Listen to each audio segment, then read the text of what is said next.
The thunder of jets in an open sky, a streak of gray, and a cheerful... A loop, a whirl, and a vertical climb, and once again you'll know it's time for the adventures of Rocky and Bullwinkle and friends.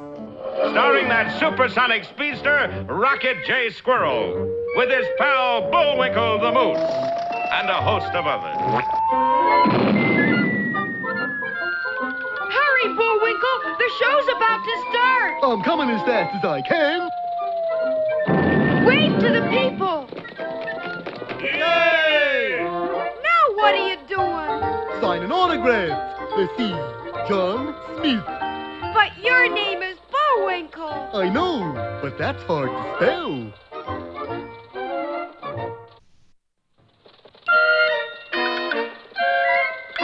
We're gonna have a lot of fun. Come on and join us. Sure, there's always room for one more.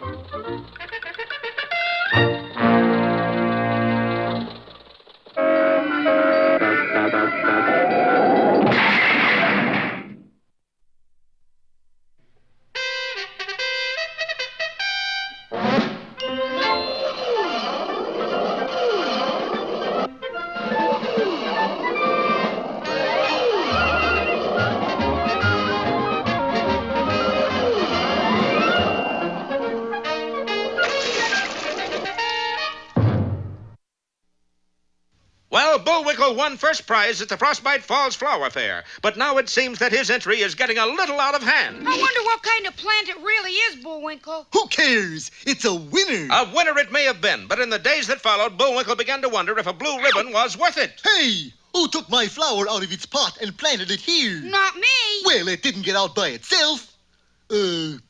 Did it? I don't know, but we gotta find out more about it. I don't like the looks of that flower. It speaks very highly of you. As fate would have it, an expert appeared on the scene at that very moment.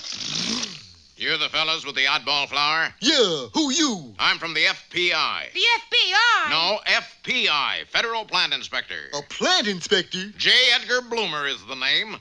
Glad you're here, Inspector. Just how would you classify this plant? I'd classify it top secret. A top secret flower? You mean we got a hush-hush hollyhock? Boys, this is the only living example in this country of the Pottsylvania creeper. Pottsylvania creeper? Look here. Hokey smoke! It says here that the Pottsylvania creeper is a vicious man-eating plant. Oh, now that's ridiculous. Isn't it, Mr. Bloomer? Mr. Bloomer? Where'd he go? Hey, Rock. Huh? The flower. It's smiling again. That does it! Bullwinkle, we're gonna cut it down! Cut it down? My prize-winning whatever it is? A Pottsylvania creeper. Wonder why they call it a creeper. Who cares? Give me that axe. But as Rocky grabbed the axe, he found out why they called it a creeper. Jumpin' G-horse that. It's creeping away. Sure enough, the enormous plant began to skulk swiftly around the end of the house. Rocky started to chop, but in vain. So fast was the plant growing that he couldn't chop 2 times in the same place. Bullwinkle attempted to tackle the galloping vine, but it simply dragged him along the ground. Look out, Rock! Here it comes again! Sure enough, the enormous blossom had gone completely around the house and was sneaking up from behind on our little furry hero. There was nothing to do but run for it. Run for it! I already heard the man! Into town dashed the panicky squirrel and moose. Hi there, Bullwinkle. What's the rush? We're being chased by a man-eating plant! Well, ask a foolish question, you get a foolish... No, wait just a second, Bullwinkle. Okay, Rock. That's long enough. Come on! But, Bullwinkle, we owe something to our town, our own community. We owe something to this country of ours. Rock, this is no time to worry about taxes. No, Bullwinkle, I'm going to go back and face that thing, whatever it is. But why? I'm a TV-type hero is why. I wonder if these things ever happened on radio. Rock, I say, But the moose was talking to empty air, for the plucky squirrel was zooming back in the direction they had come from. Gee, I don't see it anymore. Maybe it's just a false alarm. Maybe it isn't a man-eater. Maybe this is the last episode. And it might be at that, for Rocky was entangled in the leafy vine-like clutch of the fearful Pottsylvania creeper. Meanwhile, on a nearby hillside... Well, that does it, Natasha. Squirrel is kaput. When the creeper grabs them, they stays grabbed. This will show fearless leader who's smarter, him or me. Well, which is bad enough? Him, you. Fearless leader here? But I thought we had laws against that kind of thing. You fool! Laws only keep out honest people. What do you mean? If you're a crook, you sneak in anyway. But Don't miss our next controversial episode, Vacation Days, or Visit to a Small Panic.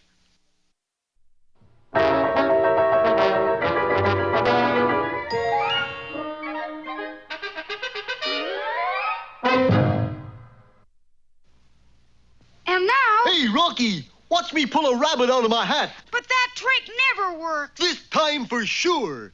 Presto! Well, I'm getting close. And now it's time for another special feature.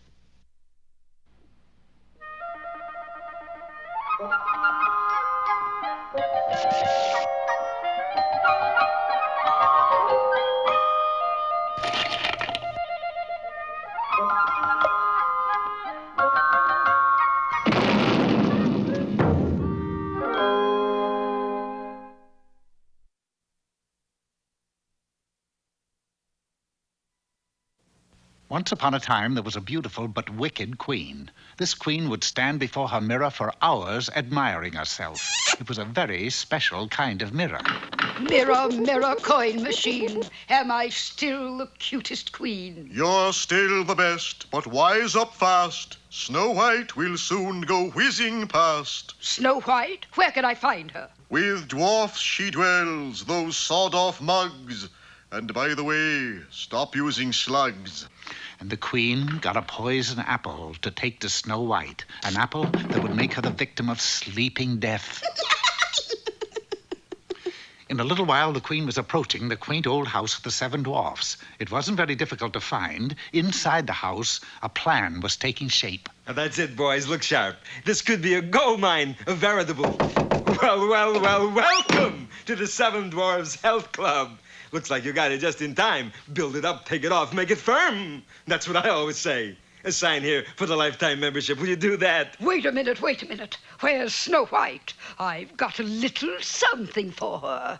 Soon as she eats it, I'll be the fairest in the land. Dear lady, did you know that you could be the fairest in the land forever? Forever? How? The 7 Dwarfs Health Club, of course. 7 dwarfs? I see only 6. You sure I could stay the fairest? Come on now. Would I kid a queen? The vain queen was so desperate to stay the fairest that she signed the contract and gave her crown as payment. Then, one day, several weeks later... Mirror, mirror, put me straight. Snow White or me? Now who's first rate? Good kid you are and rather sweet. But Snow White's the one. She's got you beat. Oh! So, once again, the queen got a poison apple and went to the 7 dwarfs' house to find Snow White. But this time, the dwarfs had a brand new enterprise. Welcome to the 7 Dwarfs Dance Studio. Walk in, samba out. Never mind that. Is Snow White here? And 1, 2, 3, and 1, 2, 3. Cut that out! Where's Snow White? Never heard of her. Put a little fun in your life. Try dancing. Who's this big guy? I thought you were all dwarfs. Please, lady. Shh, quiet. He's got grand trouble. It's nothing to laugh at. Now, this is for a lifetime membership to the dance club. Sure enough, this time the queen traded all her jewels to the dwarfs. And some weeks later... Mirror, mirror, 1, 2, 3, is there one as fair as me? Fair at what? Not dancing, pray. Snow White now leads in every way. The queen was clearly slipping fast. All right. Where's Snow White? Will you look at that posture? That hair. And my dear, those clothes. No good. If you want to be the fairest in the land, you'll need a lifetime membership. The 7 Dwarfs Charm School. Fairest in the land, eh? How much? At this time, the queen gave the deed to her castle to the dwarfs. So when she returned home, it was to an empty lot. Mirror, mirror on... I know. Snow White at the dwarf's place, in that order. Listen, wiseacre. Snow White isn't at the dwarf's place where you keep sending me. With dwarfs she dwells and... All right, I'll show you. See, no Snow White here, just dwarfs. Oh, will you look at that poor woman? A B1 deficiency. Now, how could you ever hope to be the fairest with improper diet? Improper diet? No, not meats. No yogurt. No wheat germ. But I have nothing left to pay for anything. You need the Seven Dwarfs Health Food Plan. You what? Just this mirror. That's all I have left. That's all? Okay, we'll take it. Here. And your health food plan starts with eating these apples. So the wicked queen wound up with nothing but her own poison apples. But suddenly... Pardon me. Do you have a pay mirror I can use? Right over there. Is it a local? Mirror, mirror on the wall, who is the fairest of them all? Snow White is the fairest one, but getting there is half the fun. Oh, goody, goody, goody. That's me. I'm Snow White. No. There really is a Snow White? Get ready, boys. Another pigeon. And if you want to stay the fairest, you'll need a lifetime membership in the Seven Dwarfs Health Club. 7 dwarfs? I see only 6. Isn't there a 7th one? Well, certainly there is. Meet Max. He has the most important job in our whole operation. Yeah. And boy, it's stuffy in there.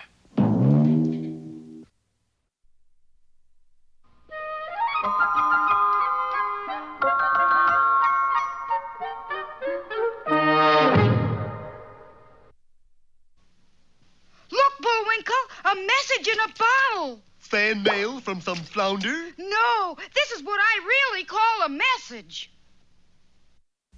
And now, here's Bullwinkle's Corner. Hello there. Today's poem is dedicated to babysitters everywhere. Between the dark and the daylight, when the night is beginning to lower, comes a pause in the day's occupation that is known as the Children's Hour. This is a very useful book. I hear in the chamber above me the patter of little feet, the sound of a door that is open, and voices soft and sweet. Geronimo!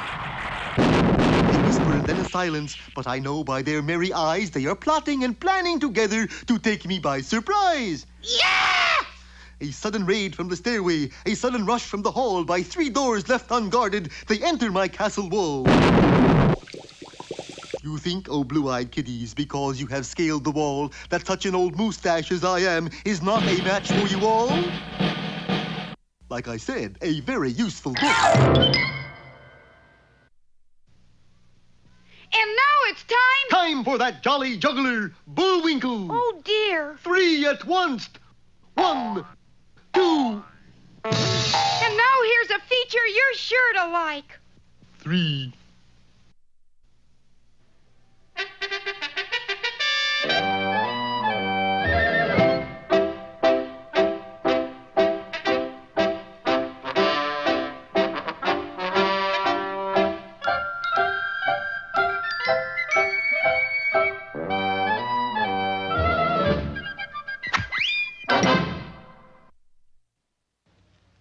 Hello, Peabody here. My companions are Wayback and Sherman. Wayback is a time machine. Sherman, a boy. Where do we go today, Mr. Peabody? Our destination, Sherman, is North Carolina. And the time? December 17th, 1903. A date synonymous with aeronautical history. For today, we meet the inventors of the first practical airplane, Wilbur and Orville Wright. Sherman and I were deposited on an antiquated airfield where we directed our attention to a large barn bearing the motto, "If you want it done, get it done right." That must be their hangar, Mr. Peabody. You hear me in there?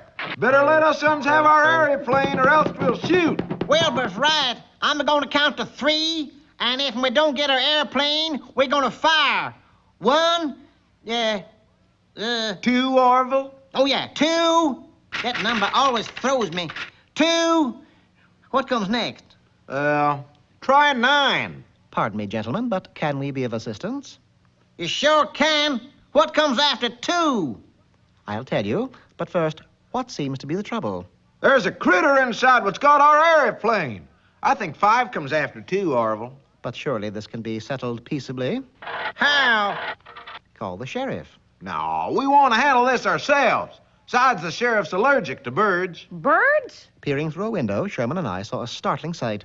The Wright brothers' airplane and a large bird. Know who she is? Yes, but I'm ashamed to say it. Kitty Hawk? Yep. It had to be. We had an airplane out there on the runway, and that there fool bird went and fell in love with it. That was Orville's fault. I told him we better make an ugly plane, not a handsome one. Now, if you fellas will just stand back, we'll blast her. But you can't shoot a poor harmless bird. The boy's right. I'll think of something else. Wilbur's first idea was to induce Kitty Hawk to leave the hangar. This here's winter, ain't it? Uh-huh. And birds fly north in the summer, don't they? Uh-huh. Then we'll make believe like it's summer, and that fool bird'll leave. Moments later, in 20-degree temperature, the brothers Wright cavorted about in swimsuits. Oh, say, it is a hot summer day. Isn't it a hot summer day, Wilbur? Yep, it's a very hot summer day, Orville. And I wish that you would dash some cool water on my poor hot head. Anxious to please, Orville picked up a nearby bucket. As for Kitty Hawk, she was genuinely interested in the performance. But unfortunately, that bucket of water Orville threw at Wilbur turned to ice and... Golly, Mr. Orville, if you'd only let Mr. Peabody help. Yes, Sherman is absolutely right. Now, my plan... Nope, I ain't licked yet. If we can't get that there bird to leave that there plane, then we'll get that there plane to leave that there bird. It wasn't until Kitty Hawk fell asleep that Wilbur put his second plan into operation. Crawling inside the hangar, he attached a long rope to the airplane's wheels. That done, he and Orville pulled the plane out. I told you I'd do it. I told you I'd beat that bird. That plane's gonna fly. Without a propeller... Oh, that Kitty Hawk, that doggone bird. I'm gonna blast her so full of buckshot. Wilbur, I think your ideas is fine, but they don't work. I think it's time we listen to him. And listen, they did. My plan was to appeal to the mother instinct in Kitty Hawk. We merely took a large, egg-shaped rock, tucked some straw around it, and Kitty did the rest. I never saw a happier bird in my life, Mr. Peabody. Of course, even though they had their plane, Wilbur and Orville still had their troubles. You got it now, Wilbur. I'll say contact and you twirl that propeller on the count of 3. Ready? 1, 2, Try 17. Gee, did they ever get off the ground? Eventually, Sherman. In fact, they flew during the day and played poker at night. And Kitty Hawk? She sat right beside them, Sherman, begging for food while they played. Come to think of it, that's how the poker term came about. What term? Feed the kitty.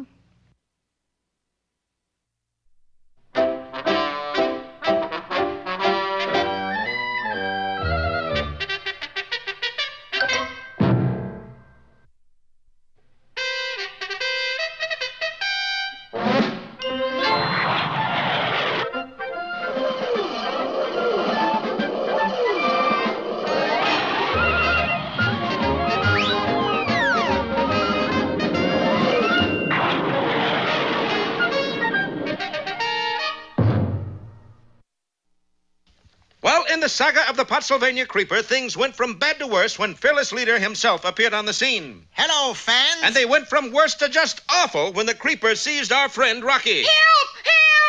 Well, we can close the book on that one bad enough. The creeper never fails. Oh, this is awful. Terrible. You mean about what's happening to the squirrel? No, about I didn't bring my camera. Meanwhile, Rocky was being dragged along by clinging tendrils toward the sinister form of the carnivorous creeper. But suddenly, Bullwinkle dashed into the scene and began a tug-of-war with the plant for possession of his little friend. Never fear, Rock. I'll get you out if I have to do it piece by piece. Oh, boy. Let me go, you creep! I'm just trying to help. Not you, Bullwinkle, the other creep. Oh. Boris will must win. Silly girl. When the creeper grabs them, they don't get away until it lets go by itself. And at that moment, Bullwinkle, like any red-blooded American hero, dashed home and dived under the bed. You hear, fearless leader? Moose is chicken.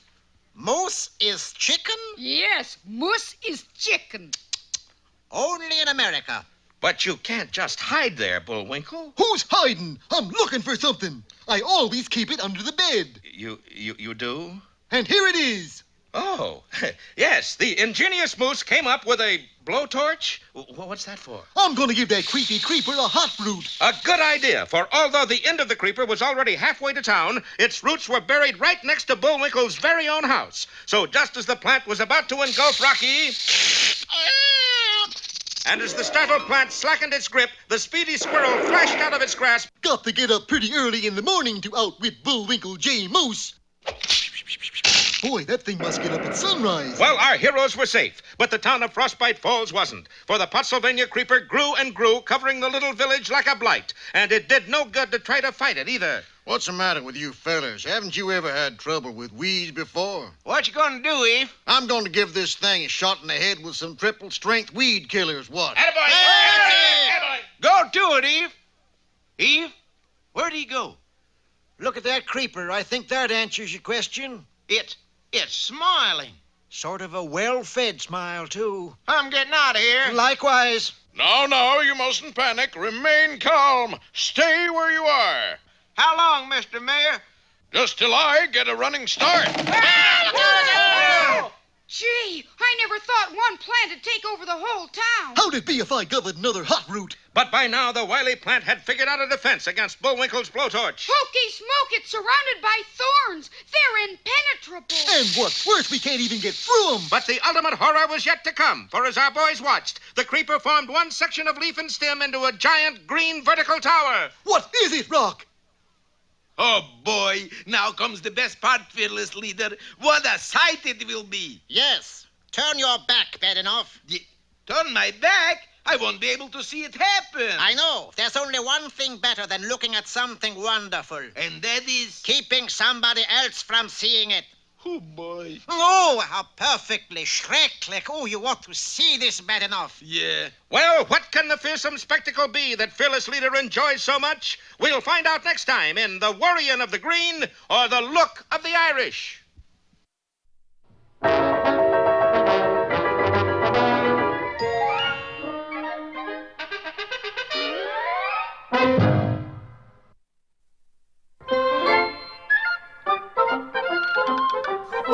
Looks as if our time is just about run out. Mine must be a little slow. You got the credits, Bullwinkle? All on this itty-bitty card. Oop!